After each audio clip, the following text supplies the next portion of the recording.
Je pense que c'est juste normal de commencer avec Catherine, ton but. Parle-moi des émotions que tu as vécues. Bon, il y a eu l'ovation au début, les trois, vous avez vécu ça, là, mais je veux parler de ton but. Tu as pointé dans les estrades. Peux-tu me raconter un peu ce moment-là, ce qui s'est passé en dedans? Oh boy. Ben en fait, même dans mes rêves les plus fous, je pensais pas que ça pouvait arriver comme ça. Le scénario que j'ai eu aujourd'hui, je pense que je suis vraiment chanceuse. Je pense qu'il y avait beaucoup d'ondes positives dans les estrades, ma famille et mes amis. Puis c'était juste vraiment spécial. Puis je suis vraiment chanceuse d'être ici en ce moment-là, avec ces deux-là en plus à côté de moi. Je parlais d'ovation justement au début. Vous en avez tous eu une, là, mais Marie-Philippe, je sais pas si tu vas aimer ce que je m'apprête à dire, toi qui n'aimes pas tant l'attention, mais Caroline McLeod disait te comparer avec Gretzky. Elle dit Poulin et Gretzky en parlant de l'impact que tu as chez les jeunes filles. Puis à l'époque, on regardait les gars, puis c'était Gretzky, c'était les grands joueurs. Qu'est-ce que ça te fait d'entendre ça? Quand on te compare. J'aime ça, ces questions-là. Je sais pas, je pense qu'aujourd'hui, de voir ce qui s'est passé ici au Centre Vidéotron, l'amour qu'on a reçu des trois, oui, mais l'équipe au complet. Je pense de voir ce qui se passe avec la victoire de Montréal, non seulement ici au Québec, mais au Canada, nord-américain. C'est quelque chose de spécial. Puis, je serais privilégiée de pouvoir jouer à côté des femmes incroyables. Puis, non, c'est quelque chose qui est très spécial qui s'est passé ici à Québec. Puis, merci Carla, mais je pense, je sais pas. Ouais. Merci. Ça marche pas? Oui, ça marche. Emerine Smashmeyer nous disait tantôt qu'elle avait des frissons à vous voir sur la ligne bleue lors de la présentation des joueuses. Tu étais là, évidemment, avec 3 autres Québécoises. J'imagine que tu avais aussi des frissons lors de ton ovation à ton tour. Qu'est-ce que tu as pensé de tout ça? Ouais, mettons qu'il ne faudrait pas que mes fréquences cardiaques soient publiques pour ce moment-là. Mais je pense que c'est vraiment le fun, justement, d'avoir l'opportunité de revenir jouer ici. J'ai joué mes 5 dernières années dans le hockey mineur. J'avais beaucoup de parents, famille, amis, ma filleule, juste du monde, justement, ma filleule, elle a 4 ans et demi, elle a commencé à jouer au hockey parce qu'elle nous voyait à la télévision. Donc, vraiment l'impact qu'on a dans les communautés qu'on a grandi, qu'il n'y avait pas tant de hockey féminin quand j'étais ici. Donc, c'est vraiment le fun de voir, justement, toutes les équipes qui étaient dans les estrades, la représentation qu'il y avait, et puis juste l'ambiance, c'est quelque chose que je vais me souvenir pendant longtemps. Catherine, ce matin, dans le match, tu décris un peu ce que tu ressentais, qu'est-ce que les émotions que tu pouvais ressentir avant un match par rapport à d'autres matchs que tu as vécu? Je vais être honnête, je pense que j'ai essayé de bloquer un petit peu mes émotions parce que je suis quand même quelqu'un d'assez émotive, excusez mon français. Puis je pense que c'est quand je suis arrivée à l'aréna que j'ai commencé à sentir mes jambes un petit peu plus lourdes, puis mon cœur, il battait fort, puis c'est sûr que j'étais vraiment fébrile pour le match, puis sérieusement, quand je suis embarquée sur la patinoire, j'avais un petit peu les yeux pleins d'eau, puis là, j'ai essayé de voir où j'allais, puis je voyais rien, fait que j'ai essayé de me calmer par après, là, mais c'est ça.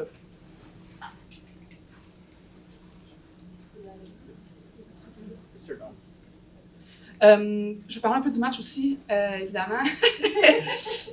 Ça a comme commencé assez slow en première période. Est-ce que vous diriez que c'est un peu justement les nerfs? Je pense que c'est en première période aussi que tu as eu ta pénalité de René. Est-ce qu'il y avait comme y avait-tu du stress là, de vouloir en faire beaucoup? Non, faut juste pas passer dans mon demi-cercle.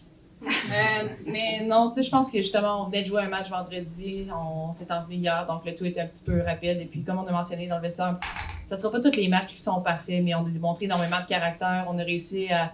Oui, c'était peut-être pas notre plus belle victoire, mais on a réussi quand même à trouver des buts importants en avantage numérique, à bâtir du momentum en désavantage. Toutes ces petites choses-là qui, à la fin de la journée, ont fait qu'on a réussi à partir avec 3 gros points avant notre break d'une semaine. Donc, des fois, les matchs vont tous être de façon différente. Des fois, on a des meilleures premières, des fois, non. Puis, je suis vraiment contente de la façon qu'on a répondu puis qu'on a réussi justement à aller chercher ces buts importants-là. Donc, merci, Catherine. Toutes trois, vous aviez, je pense, des grosses délégations de famille, amis dans les gradins. Marie-Philippe, on a parlé avec ta grand-mère de 91 ans qui assistait à un match en personne pour la première fois depuis longtemps. De vivre ce moment-là à Québec, une salle comble, mais avec vos familles, amis qui étaient là, est-ce que ça rajoutait quelque chose de plus spécial? Oui, c'est sûr. Je pense que j'ai un moment que je l'ai vu un petit peu dans les estrades. Alors, c'est très spécial que tu as mentionné 91 ans.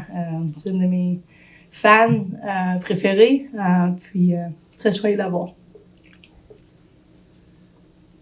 expansion à Québec, on en parle beaucoup. Québec ne se cache pas qu'elle espère, la ville veut une équipe de la LPHF. Je sais que ce n'est pas une décision qui vous appartient, mais peut-être chacune d'entre vous, comment vous voyez ça, la possibilité d'une équipe à Québec de la LPHF? Ah, c'est certain qu'on ne mentira pas, ils ont les infrastructures, ils ont la population, les partisans qui veulent une équipe. Le maire a offert son support aussi, il est très vocal sur ce niveau-là. Donc, quand tu mets toutes ces choses-là ensemble, je pense qu'ils ont une bonne candidature à offrir. Donc, je leur souhaite, comme je l'ai mentionné auparavant, de tout mon cœur. Je sais que les partisans, ça fait longtemps qu'ils veulent une équipe de hockey encouragée. Je sais qu'ils vont être là, donc je ne suis pas inquiète qu'une équipe ici aurait du succès. Mais comme on a mentionné, il y a beaucoup d'autres villes qui ont la même demande. On a eu une bonne réponse un petit peu partout ce qu'on est allé jusqu'à présent, donc il y a beaucoup de compétition, mais c'est un beau problème à avoir pour la Ligue. Hi, in English this time. I would like for you guys to comment on the fact that there were so many younger players, younger fans gathered here today cheering on you guys. How did it feel for you guys, and what do you hope they take out of this? That there's a possibility. Like honestly, like coming here, seeing little girls, little boys in the stands, knowing that there's a dream, there's a possibility to keep playing. For us, is our motivation every day. To see parents that allows them to come watch us, seeing them with signs that they want to be us one day. It's a privilege. We don't take this for granted, but it makes us smile pretty big when we jump on that ice and we see little girls in the stands and wanting to be there one day, not only as in Montreal, but the 6 markets and being there and seeing that in Quebec City, I think means a lot to us because we've seen women's hockey back in our days where there's not much, and to see what it's all about now, it's unbelievable.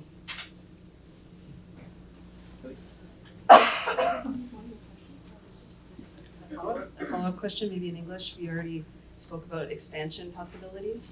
Do you mind just repeating in English what you think about the possibility of a team here? Yeah, we said obviously Quebec City has a strong case for it. We know they've been wanting a team for a long time. They have great infrastructure. They have great fans. The mayor is all about it. He loved every single second of it. He even remember seeing me play when I was Bam-Tam. That's a long time ago. So he's been a hockey fan for a while, I guess. But obviously there's a lot of success about this league. We've been to many markets that have supported us, have been there for us. So there's a lot of cities that want us there. So obviously we all wish for Quebec City to have one, to be a great rivalry with Montreal. However, we don't decide that, but obviously my heart will support Quebec City if they want a team.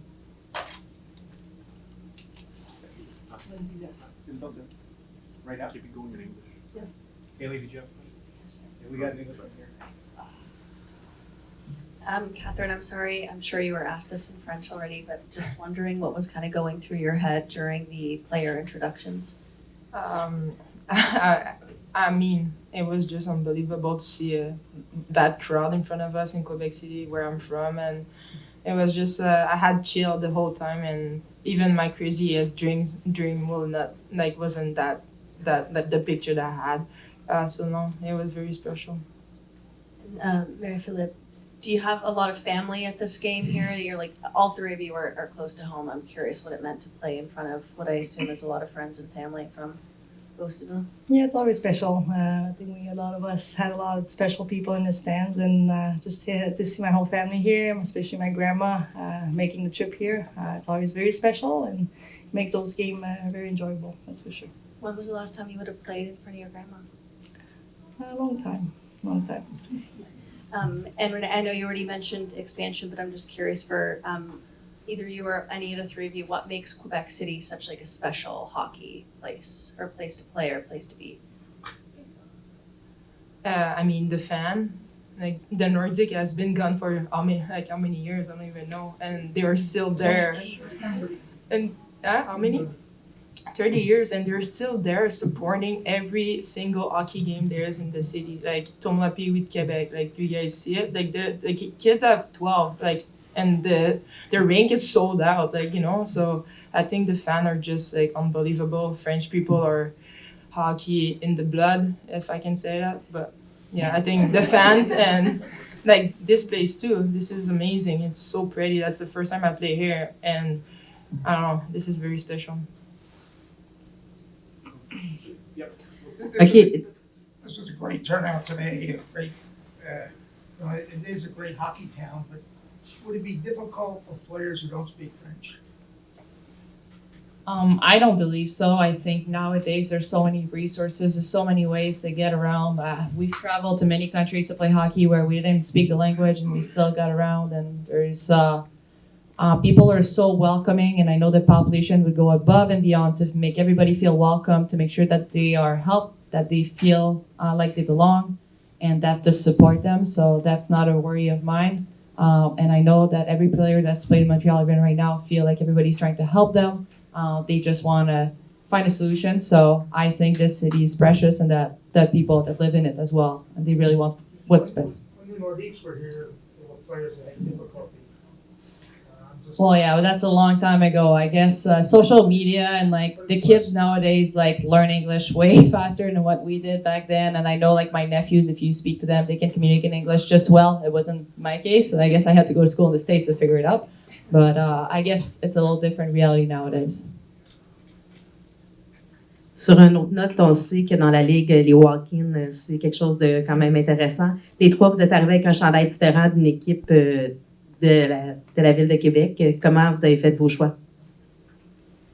Ben, moi, à Charlevoix, on aime encore les Nordiques, fait que ma famille, ils encouragent encore l'Avalanche, Colorado, tout ça. Donc, c'était facile pour moi, mais on avait tellement de belles options. On a parlé, on n'avait pas de chandail du Rouge et Or, on aurait aimé ça aussi. C'est pas une équipe qui a énormément de succès dans la ville. Un chandail des Citadelles, un chandail des Titans. Il y a tellement de programmes qu'on aurait pu souligner, mais malheureusement, on n'avait pas assez de personnes pour le faire. Donc, c'est une ville qui adore le sport, qui adore leurs équipes sportives. Donc, c'était notre façon à nous de le souligner. C'est ça, on essayait de représenter le plus de sport possible à Québec. Puis, on a eu un petit peu d'aide ici et là pour choisir nos chandails. Puis, c'est sûr que les Nordiques, c'est toujours le chandail priorité qu'on voudrait porter, mais on essaie d'aller un petit peu avec d'autres sports à Québec. Oui, avec les remparts, pour moi, avec M. Gagné, un honneur pour moi de porter ce chandail-là. Puis quand j'étais jeune, pour être honnête, je viens de la Beauce, de pouvoir se rendre ici à Québec, de pouvoir jouer, regarder des games de junior majeur pour moi, puis mon frère, la famille, c'était toujours un cadeau. Fait que très cool de pouvoir faire ça aujourd'hui.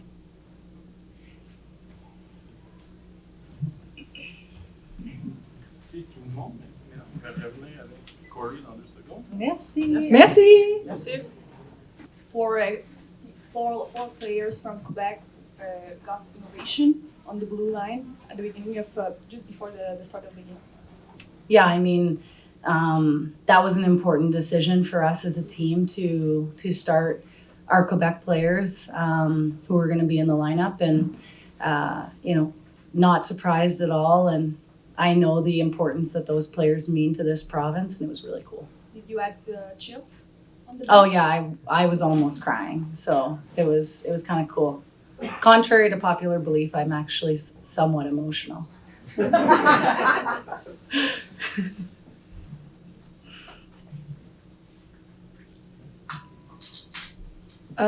It was a slow start in the first period.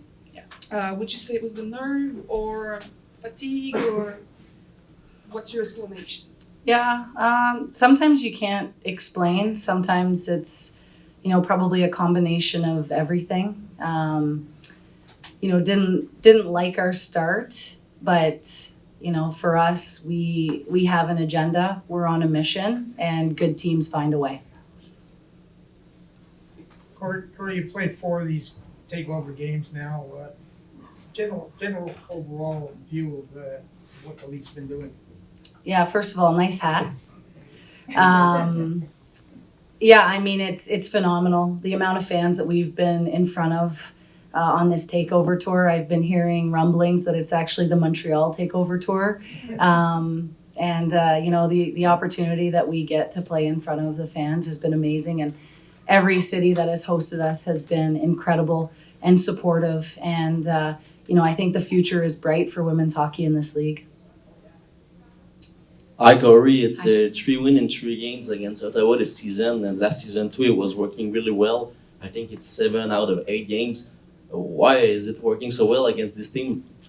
Yeah, I mean, I really liked Ottawa's game tonight. I thought that they stuck to their game plan quite well. And, they had quite a few opportunities that they didn't put in the back of the net. And, I think that we were trying to weather the storm a little bit there. And, I think we got the saves that we needed from Anne. And but yeah, I think that there's high competition on each side, and I do believe that we get everybody's best game, and I don't know what it is. I don't know if there's kind of someone wants to prove something, but we always see Ottawa's best game, so I think that's why it's so close.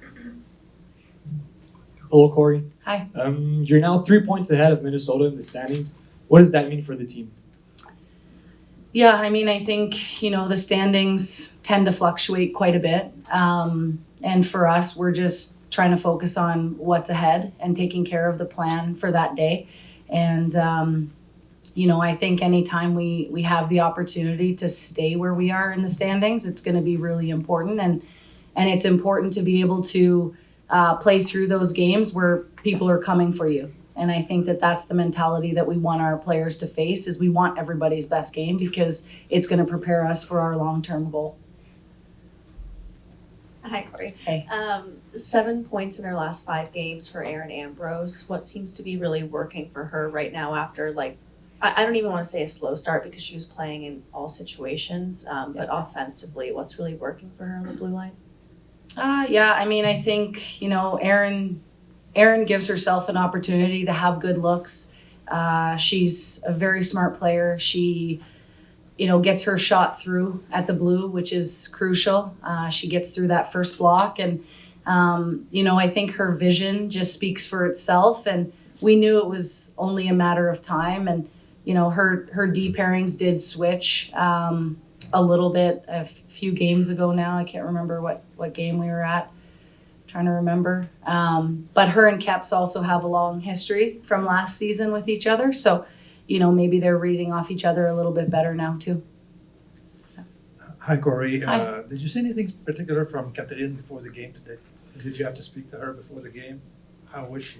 Yeah, we met last night to go over some video, and the messaging was just that, she brings an element to this game that not many people in this league have, if anyone has what she has, and to have fun with it. It's not an opportunity that everyone gets in life, and for her, she's been playing great, and she's been contributing with the puck and without the puck, and just that I've loved the growth of her game from last year to this year, and I think that she's someone that had obviously a great career in university, and then pro is a different level, and she's continuing to find a way to adapt her game a little bit to keep finding success. Did she look more nervous to you today before the game than any other games?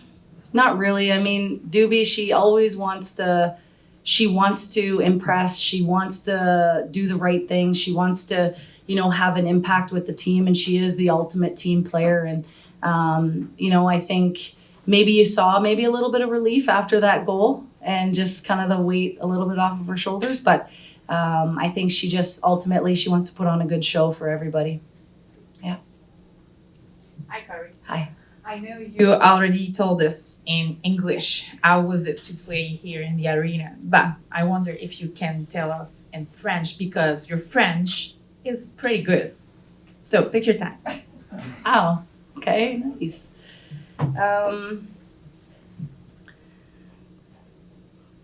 Aujourd'hui, cet moment est très spécial pour notre équipe.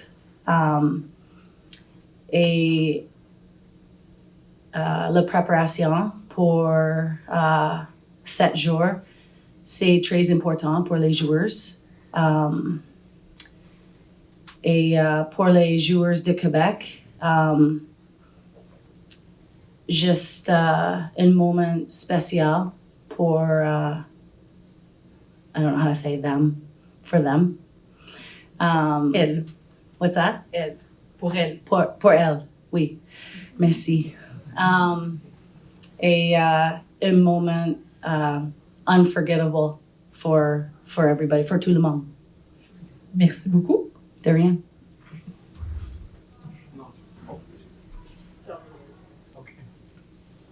C'est bon?